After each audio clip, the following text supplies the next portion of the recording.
Welcome, everybody, to the course of world history. I am Mr. Samuelson.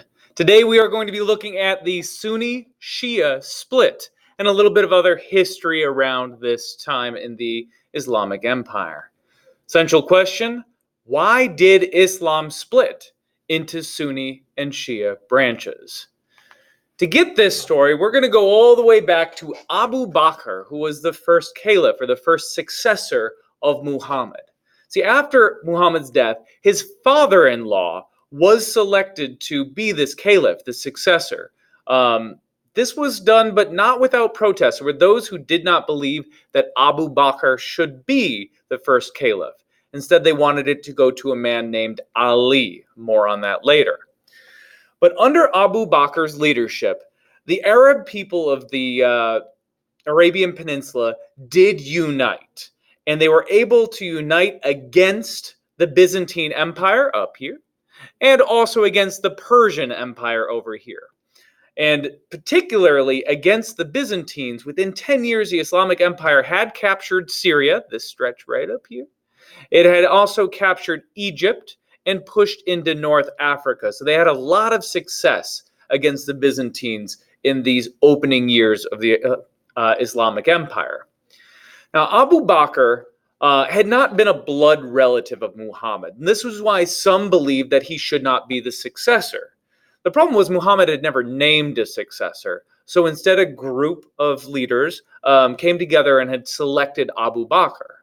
But some thought he was the wrong choice. They favored Ali. Ali was Muhammad's cousin and an early convert to Islam.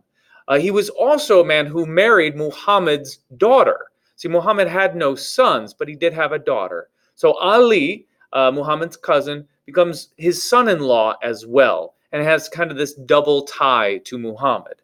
And many believe that Ali should instead be that first caliph. Now, Ali and his followers did challenge the caliphs, although they did not rebel against the caliphs. They simply challenged them and believed that Ali should be the leader. And in 656, however, Ali was selected as the fourth caliph. He was a young man when the empire started, and he outlived the three first caliphs and was selected as the fourth, which temporarily kind of put this issue aside. Ali was now the caliph, was now the successor. So a little bit about the religion itself, and as it expands, we want to talk about religious tolerance. It seems like a bit of a tangent, but it's important to get into in this phase. Under these first four caliphs, Islam captured large chunks of the Byzantine Empire, and the Byzantine Empire had been largely populated by Christians with a healthy Jewish population as well. And this led a lot of Christians and Jews to be under Islamic control.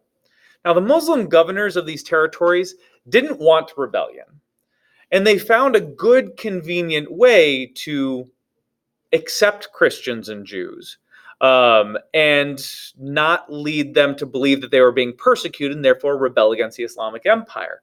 And this thinking went along the lines of the fact that Christians and Jews were people of the book.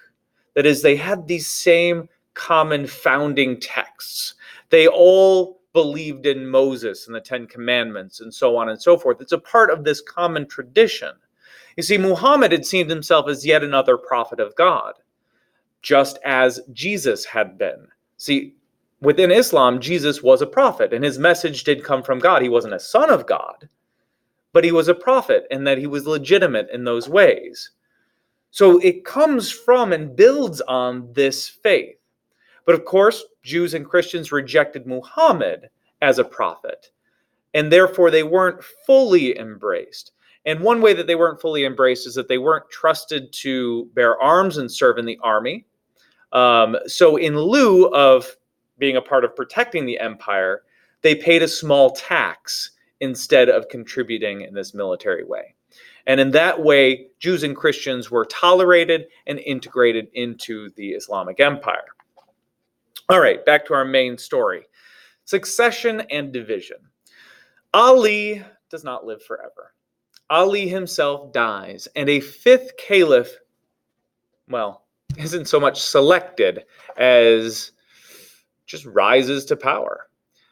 Muawiyah becomes this, and I probably butchered that name, Muawiyah is what I'm going to go with, um, becomes the fifth caliph. He is not a blood relative of Muhammad, right? He is not one of Ali's children. He is not following in that line. And he feels threatened by this. And it renews that argument that some believe that the caliph should always be a relative of the prophet. That argument that existed before Ali is now an argument again. And this rift becomes even more severe when Muawiyah declares that the caliph will now be a hereditary title. That people aren't going to be getting together and debating and discussing who should be the next caliph, who should be the next successor. I'm in charge. I'm the most powerful person in the empire right now. You will listen to me. The next caliph will be my son. Period. No more discussion. This is now a hereditary empire. This is now the Umayyad dynasty. That was the family name. It was the grandfather of Muawiyah. So this will lead to the Shia split. The Umayyad seizure of power and the abolition of non-hereditary selection of the caliph causes this split. A person who particularly doesn't like it is Hussein. Hussein is the second son of Ali and believes that he should be the next caliph as the son of Ali. He didn't mind the whole hereditary part. He just wanted to make sure that it was Ali's family that took over. So he rose up in rebellion. It did not go well. When the two armies came together and Ali's followers saw the size of the Umayyad forces, most of them either ran away or just straight up joined the Umayyads instead. Ali was left with just 74 men standing by his side, going up against an army of 10,000. The result would be what you would expect. Hussein, son of Ali, did not win that battle. The Umayyads won. Hussein was killed.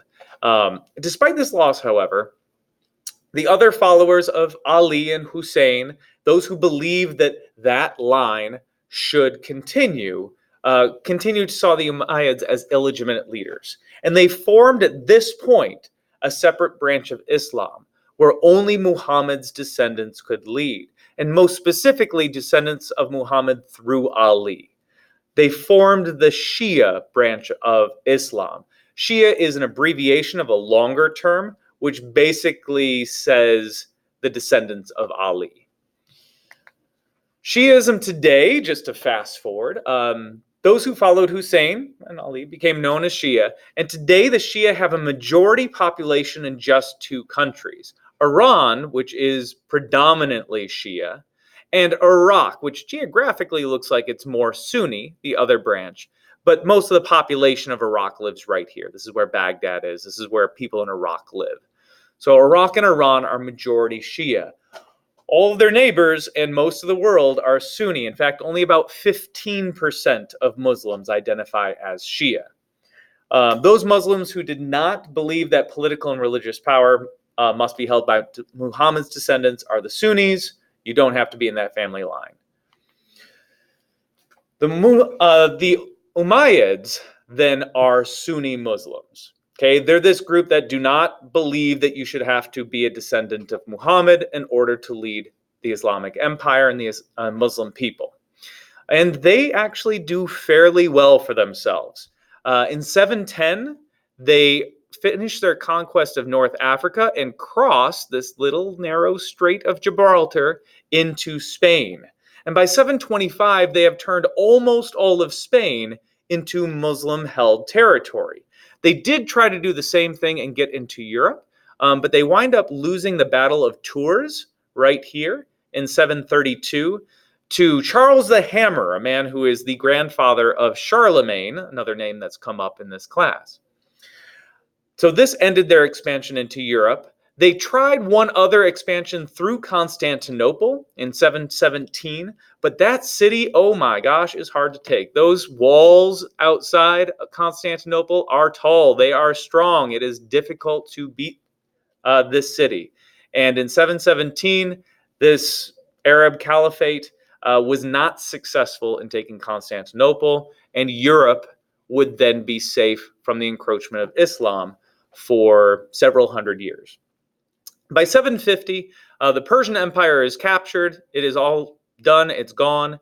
And the Islamic Empire is at its greatest geographic extent.